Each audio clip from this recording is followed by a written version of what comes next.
Un agriculteur peut-il être aussi solidaire? Effectivement, aujourd'hui, il faut bien comprendre qu'il faut trouver des solutions aussi pour s'entraider. Luc Smessert, bonjour. Bonjour. Alors, vous êtes président de Phare, vous êtes agriculteur, vous êtes éleveur. Aujourd'hui, est-ce que vous avez les moyens d'être solidaire, les outils? Alors, déjà, génétiquement, je pense qu'un agriculteur, ça fait partie de nos gènes, la solidarité. Le collectif, ça fait partie de... Et on est sur des territoires, donc forcément, on est souvent aussi impliqué dans la vie locale. Moi, je suis adjoint au maire, donc c'est aussi des moyens de se soucier de ce qui se passe sur nos territoires, c'est indispensable. On a la chance aujourd'hui, c'est qu'on a un outil qui s'appelle Solal, qui nous permet de donner des dons en nature. Ça permet de donner du lait, permet de donner de la pomme de terre, donner du blé. Et ça a beaucoup plus de sens que de donner quelques euros ou quelques centaines d'euros.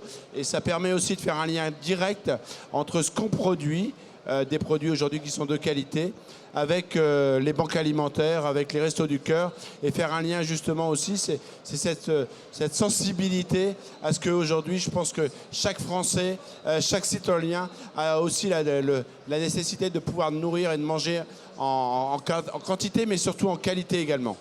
Alors, face à vous, Guillaume Bubs, un professionnel de la solidarité, le mot est pas beau, mais ça veut dire que depuis 15 ans, votre métier, c'est justement d'arriver à relier les gens, à trouver des solutions pour les rendre solidaires. Vous pouvez nous raconter ?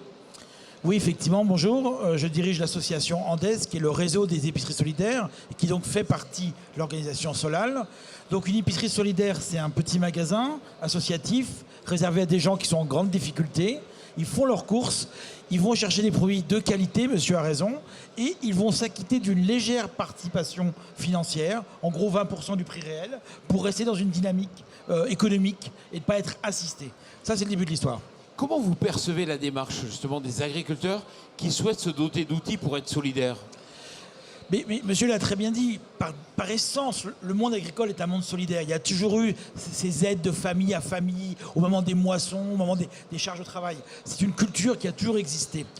Aujourd'hui, notre société est de plus en plus excluante. On a de plus en plus de gens qui n'ont plus accès à une alimentation de qualité.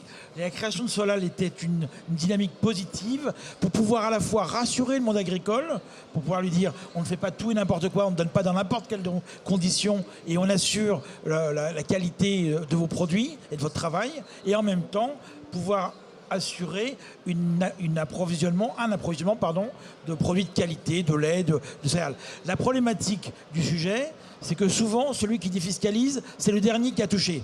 C'est-à-dire que si, par exemple, on prenait le porc, imaginons qu'on ait un éleveur de porc qui, tout d'un coup, dise « Je suis sensible à la difficulté économique des gens, je vais offrir un porc ». Évidemment, nous, association, on est très embêtés d'avoir un porc. Donc, il nous faut qu'il soit débité en jambon. Celui qui va défiscaliser, c'est celui qui a fait la production de transformation. Donc il faut absolument renverser les règles pour que l'agriculteur soit incité à donner, puisque la défiscalisation, c'est lui qui en bénéficiera. Concrètement, comment un agriculteur qui nous écoute peut donner ? Alors très concrètement, aujourd'hui, si je prends le lait par exemple, hein, on est en pleine période où on reçoit un courrier de nos laiteries sur le début février pour savoir jusqu'à combien, si on veut se faire un don et si oui, de combien.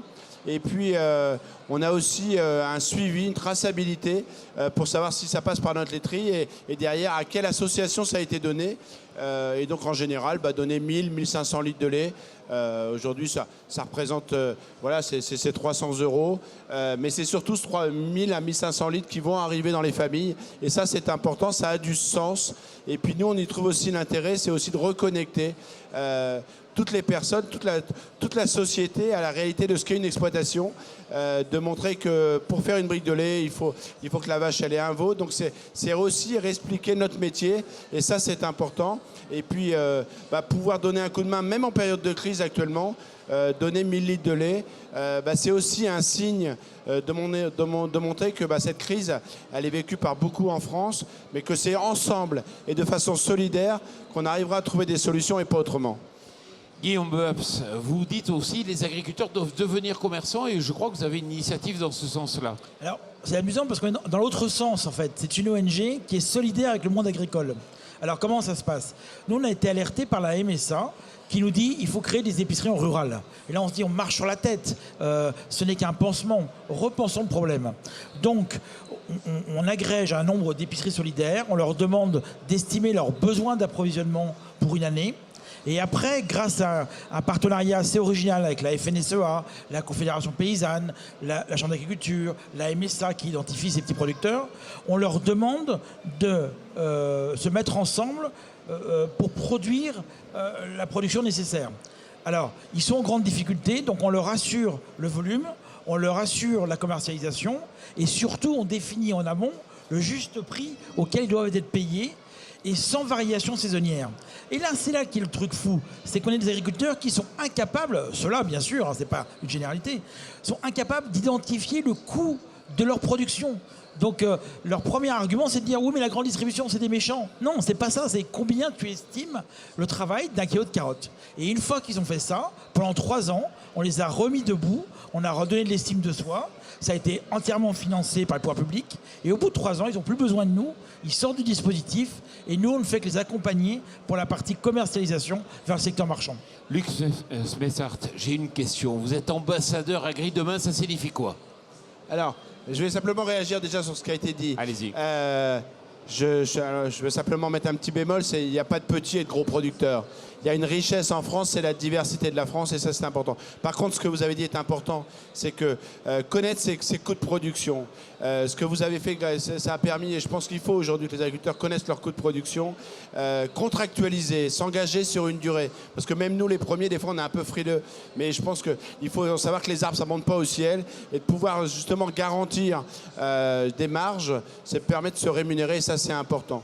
Alors hashtag AgriDemain, merci de me donner la parole par rapport à ça. C'est justement, et le bracelet que je porte le signifie, c'est que je fais partie de ces personnes qui ont aujourd'hui ont poussé un peu la porte en se disant il faut montrer la réalité de ce qu'est les exploitations. On parle de solidarité, on parle de gestion des déchets, d'environnement, d'économie. C'est des choses qui se font au quotidien. Le problème, c'est qu'on ne dit pas les choses. Un agriculteur, c'est un producteur, mais souvent, ce n'est pas quelqu'un qui est dans la communication. Et donc, hashtag AgriDemain, c'est raconter la vraie histoire. Ce n'est pas la faire raconter par des marchands de peur, comme on peut avoir, par des extrémistes. Ce n'est pas par des émissions cash. Et je ne fais pas de jeu de mots, c'est des émissions qui des fois sont où on surfe justement sur le mal-être des animaux. Moi, j'ai qu'un intérêt en tant qu'éleveur, c'est d'avoir des animaux en bonne santé et mon portefeuille s'en portera mieux. Donc vis-à-vis de l'environnement, quand je produis du blé, quand je produis des grandes cultures, j'ai tout intérêt à bien nourrir mes plantes, à les soigner le mieux possible. Ça veut dire que c'est comme si je ne soignais pas mes enfants. J'allais dire, moi je soigne mes enfants pour qu'ils soient en bonne santé, ma plante, mon blé, si on veut qu'il soit de bonne qualité pour faire du bon pain, j'ai intérêt de le protéger au maximum. Mais est-ce que vous héritez pas finalement d'une situation des années 50 ou 45-50, sortie de guerre, où on était d'abord dans la pénurie, donc il fallait produire de manière intensive pour nourrir la France, on avait des moyens financiers, et puis après, on s'est retrouvé dans une période complètement opposée aujourd'hui, où il y a l'opulence, et puis vous avez été à la ramasse par rapport à la grande distribution, vous n'êtes jamais venu autour de la table dans les négociations au début, et aujourd'hui vous héritez finalement de cela. Alors, une phrase, parce qu'on arrive au terme. Très clairement, on a certainement raté une grosse étape, c'était justement l'aval et la création de valeur. Parce que c'est bien cette création de valeur qui fera que demain, on maintiendra un maximum d'agriculteurs et puis qui garderont ces gènes de solidarité, de soutien et de vie sur nos territoires. Luc Smessart, Guillaume Babs, merci beaucoup et puis merci à vous.